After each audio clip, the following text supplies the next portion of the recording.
નમસ્કાર દર્શક મિત્રો, એસએસ ન્યૂઝ ચેનલમાં આપનું હાર્દિક સ્વાગત છે। હું છું દ્રષ્ટિ નાયક અને આપ જોઈ રહ્યા છો આજના સમાચાર।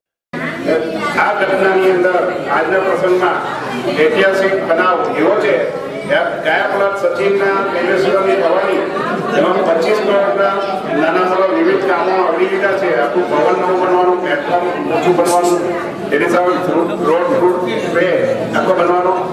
સાથે સાથે મેં વાત કરી ઉમેશભાઈને 25 કરોડ જેવી માતબર રકમ પાસ થઈ આટલા વર્ષોમાં સચિન ગયા થવાની બહુ મોટી ઘટના કહેવાય। તો ઉમેશભાઈ 25 કરોડ કંઈ નહીં કહેવાય, પૈસામાં મૂલ્યમાં અંકાય નહીં એવું ગ્રેજ્યુએશન લાવ્યું અને તત્કાલ ટિકિટની સુવિધા જે મળવાની એ બહુ મોટી વાત કહેવાય।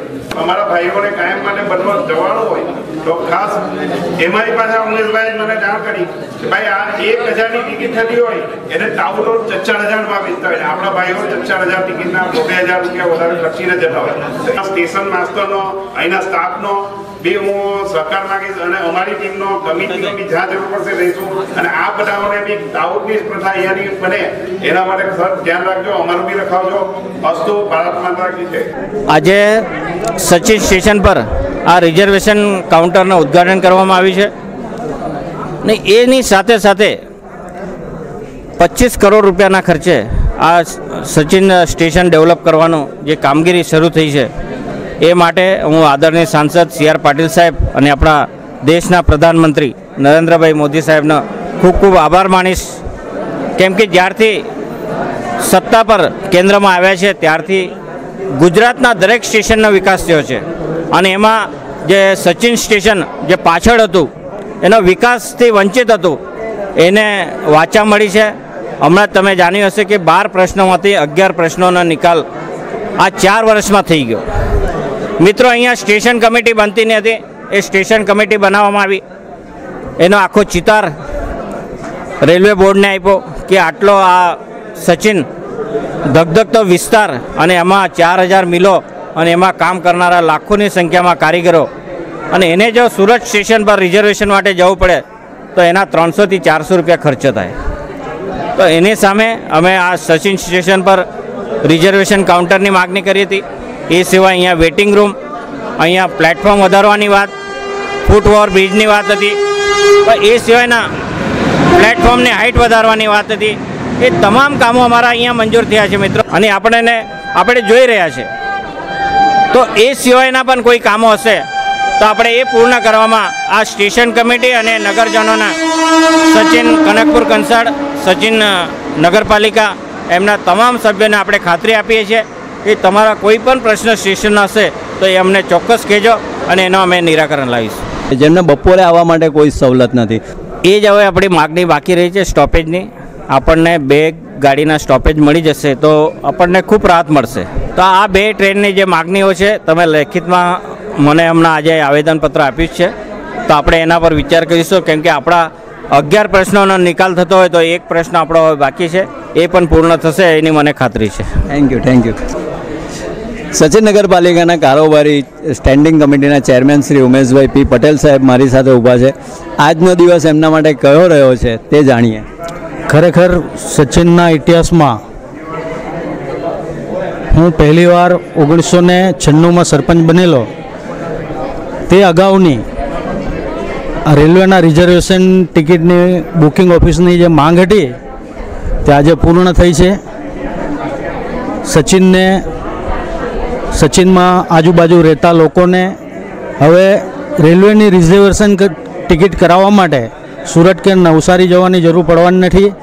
આજથી આ સુવિધા સચિનમાં મળી છે, તો આ સુવિધા અપાવવામાં આપણા સાંસદ શ્રી CR પાટીલ સાહેબ તથા ઝોનલ રેલવે કમિટીના મેમ્બર શ્રી છોટુભાઈ પાટીલ સાહેબનો હું આભાર માનું છું। અને ખરેખર આ જે સુવિધા સચિનને મળી છે તો સચિનની આજુબાજુ આવતા ઔદ્યોગિક એકમોમાં કામ કરતા કારીગરો તથા દૂર દૂરથી આવીને વસવાટ કરતા લોકોને તથા સચિનના લોકોને માટે આ સુવિધા ખૂબ જ જરૂરી હતી અને તે મળી છે તે બદલ હું ખૂબ જ ગૌરવ અને આનંદની લાગણી અનુભવું છું। ખરેખર બપોરે અહીંયા કોઈ પણ ટ્રેનની સગવડ નથી અને બપોરે જો ટ્રેન મળે તો અહીંના વિદ્યાર્થીઓ વેપારીઓ કે કામ અર્થે જતા કર્મચારીઓને ખૂબ જ ઉપયોગી નીવડે એમ છે. તો આ બાબતે અમે ખૂબ જ પ્રયત્ન કરીશું અને મને વિશ્વાસ છે કે જેમ બને તેમ જલ્દી આ સુવિધા સચિનને પ્રાપ્ત થશે. મિત્રો, મારી સાથે તલંગપુરના સરપંચ શ્રી ભીખુભાઈ છે. ભીખુભાઈ, આજની જે વ્યવસ્થા મળી છે આપણને રિઝર્વેશનની, તમને શું લાગે છે? આજે વર્ષોની પુરાણી અગાઉની સરકારોએ ન માગણી ઉકેલી હોય એવા પ્રશ્નનું નિરાકરણ માટે ભારતીય જનતા પાર્ટીના મુખ્ય પ્રધાન અને વડાપ્રધાન સર્વેનો આભાર માનીએ છીએ. ત્યાંના સાંસદ બહુ જ કાર્યરત છે અને એ કાર્યરત રહેવાથી એમના ઝોનલના રેલવેના ઝોનલના આપણા છોટુભાઈ પાટીલ સાહેબ પણ ઘણા જ કાર્યરત રહી અને આ વિસ્તારના જો 12 પ્રશ્નની માગણી સંતોષાઈ હોય તો આપણે સર્વે વિશ્વાસ રાખવો જોઈએ કે આપણી જે કંઈ ટ્રેનોની અને જે કંઈ યોગ્ય ટ્રેનોની માગણી છે એ જરૂર સંતોષવાની છે. એની પાછળનું કારણ એ છે કે અહીંયા 7,000 જેટલી ફેક્ટરીઓ આવેલી છે. સચિન જીઆઈડીસી વિસ્તાર છે, હોજીવાલા વિસ્તાર છે અને ખૂબ જ મોટા પ્રમાણમાં પેસેન્જરોની, ગરીબ પેસેન્જરોની, મધ્યમ વર્ગના પેસેન્જરોની અવરજવર રહે છે અને સુવિધાનો અભાવ છે એ સતત વર્તાતું રહે છે. અને આના નિરાકરણ માટે છોટુભાઈ પાટીલ સાહેબે આપને આપી છે કે અગાઉની મિટિંગોમાં અમે આ જરૂરથી પ્રશ્નની રજૂઆત કરજો અને અમે એને યોગ્ય નિકાલ માટે યોગ્ય કાર્યવાહી કરવા માટે તત્પર છીએ. સાહેબ, આપનું નામ શું છે અને ક્યાંથી આવ્યા છો? મારું નામ દિલીપ રણદીવી. આઈ એમ બાયકાસ્ટ મારેક્ટન. I am coming from Navsari. What is your demand?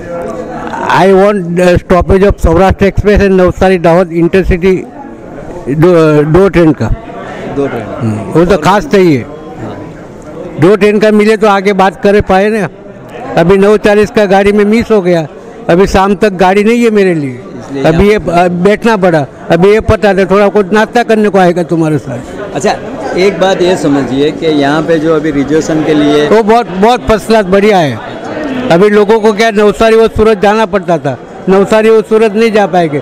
सूरत से कितने लोगों ऐसे है कि ब्लैक में टिकट लेते, एजेंट को पकड़ते, एजेंट ज़्यादा पैसा लेता है, डुप्लीकेट टिकट मिलता है, तत्काल नहीं मिलता है, टिकट भी डुप्लीकेट मिलता है. ये अच्छा हुआ. ये बहुत ही अच्छा हुआ. मैं बहुत खुश हूँ और इससे काफ़ी यानी राहत मिलेगी. क्योंकि अभी तक क्या था, रिजर्वेशन के लिए तो जाना पड़ता था हमको, सूरत जाओ, नवसारी जाओ. तो एक ये हमारे लिए बहुत ही अच्छा हुआ. और ये एक और मांग है कि अगर ये 2 गाड़ी का स्टॉपेज मिलता है दोपहर में तो सारे ही प्रॉब्लम सॉल्व हो सकते हैं. और सचिन की जो है नौकरी वगैरह काफ़ी चेंजेस हो सकता है. और इसके लिए हम बहुत बहुत आभार मानते हैं आपका, न्यूज़ चैनल एवं हमारे सभी अतिथिगण का. Thank you.